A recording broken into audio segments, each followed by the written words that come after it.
For years, the promise of portable technology has been frictionless convergence, the idea that everything you need, a camera, a map, a music library, can dissolve into a single, sleek pane of glass in your pocket.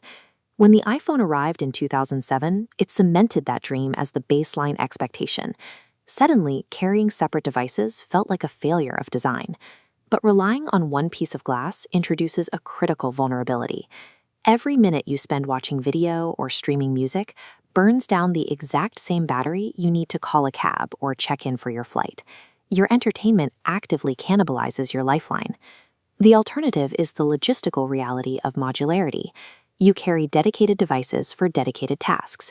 It preserves your phone battery, but forces you to manage a nest of tangled earbuds and coordinate charging schedules for 4 different pieces of hardware. This is the core dilemma of modern travel. Do you centralize all your risk into one touch-sensitive device, or do you distribute the workload across specialized, bulky hardware? This matrix outlines how we evaluate that trade-off. We break the ecosystem down into 3 pillars: the hub, the audio shield, and life support. On the left is the Convergent Dream, one device, one cable. On the right, the Logistical Reality, a phone, MP3 player, laptop, and 4 chargers. Identifying your ideal loadout means looking past best-in-class gadgets to find the hardware combination matching your travel style. Miscalculating this setup has immediate consequences. Pack the wrong gear, and you either end up with a dead communication lifeline halfway through a layover, or you spend the trip hauling pounds of useless, redundant weight on your back. We start with the hub. This is the foundation of your digital ecosystem, where and how your data, music, and movies are actually stored on the road. The convergent approach relies entirely on your smartphone for media storage. It gives you a beautifully elegant, all-in-one user interface without adding a single ounce to your pocket. But that elegance comes with a strict hard ceiling.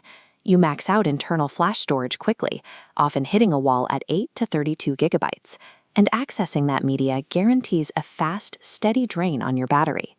Offloading your media to a dedicated player removes that cap entirely. Hard disk-based devices like this Zune can hold massive 80-gigabyte libraries of high-resolution movies and thousands of songs without ever touching your phone's power reserves. If you don't need video, there's a middle ground within modularity. Smaller flash-based players like the iPod Nano offer plenty of space for a pure music library, bypassing the fragility and bulk of a spinning hard drive. Yet every dedicated hub exacts a physical toll.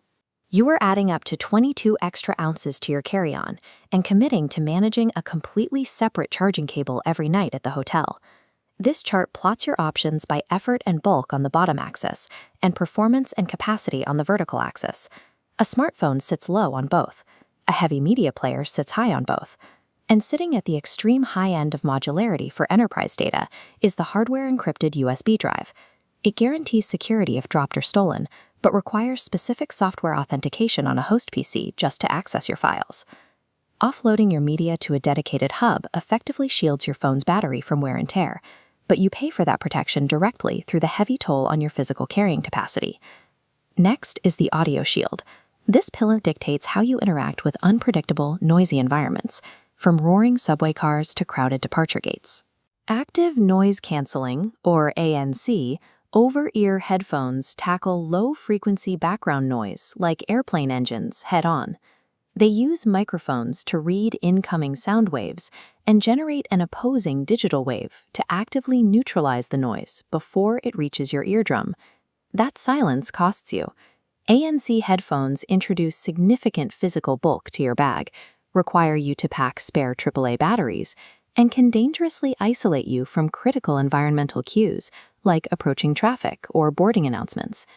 Conversely, dual microphone voice isolation Bluetooth headsets focus entirely on the person listening to you. Instead of isolating your ears, they strip the background noise away from your outgoing audio, keeping your voice legible in extreme conditions like a windy train platform. The drawback to maximum voice isolation is that it adds yet another battery-dependent device to your daily charging rotation. And while it blocks the wind, the heavy digital processing often distorts the natural sound of your voice. The polar opposite approach is the open outer ear earphone. These sit completely outside the ear canal, allowing you to consume your podcasts or music while maintaining total situational awareness of the street around you. But open earphones fail immediately in transit. They provide exactly zero sound isolation against the roar of a jet engine, and they bleed your audio out into the quiet car of a train for everyone else to hear. Selecting an audio shield forces a strict zero-sum choice. You can have pure acoustic isolation, or you can have necessary environmental awareness. You cannot optimize for both at the same time. The final pillar is life support. This is the critical power infrastructure that keeps the rest of your carefully chosen ecosystem breathing. Here is our quadrant chart again. Plotted in the extreme top right corner is the heavy-duty universal power system.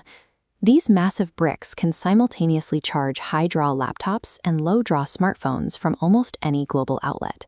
The versatility is unmatched, but the trade-off is punishing. A true universal system costs upwards of $250, demands careful management of tiny adapter tips, and drops up to 2 pounds of dead weight into your shoulder bag. At the extreme bottom left of the chart is the low-bulk alternative, pocket-sized emergency chargers powered by AA batteries or a mini USB connection. They provide an instant revival for a dead phone without needing a wall outlet. Their strict limitation is output.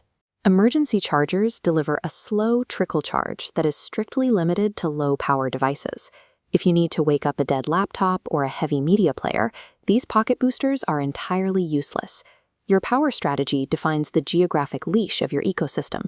It determines exactly how far you can travel and how long you can survive away from the grid. The core reality of portable hardware is simple. You cannot have infinite battery life, infinite storage capacity, and zero carrying weight all at the same time. This decision flowchart helps identify your ideal ecosystem by targeting your primary friction point. If we look at path A, your biggest concern is bag weight and simplicity. This leads directly to the minimalist setup. To build the minimalist loadout, you accept the hard limits on battery and storage. You buy a maximum capacity smartphone to act as your sole hub, pair it with a sleek Bluetooth headset, and carry a tiny emergency USB booster for life support. But what if your primary friction point is crossing time zones and working in noisy, chaotic environments? That takes us down path B, to the Road Warrior setup. The Road Warrior preserves their phone battery by offloading media to a dedicated 80-gigabyte player. They pack foldable active noise-canceling headphones to block out the cabin roar, and they carry the heavy universal power brick to keep everything running. Road Warriors intentionally swallow a massive weight penalty. They carry the extra bulk specifically to guarantee endless uptime. Finally, we trace path C. This is for users who want targeted utility but refuse to pay premium prices, leading to the Pragmatist setup. The Pragmatist builds an ultra-light modular kit.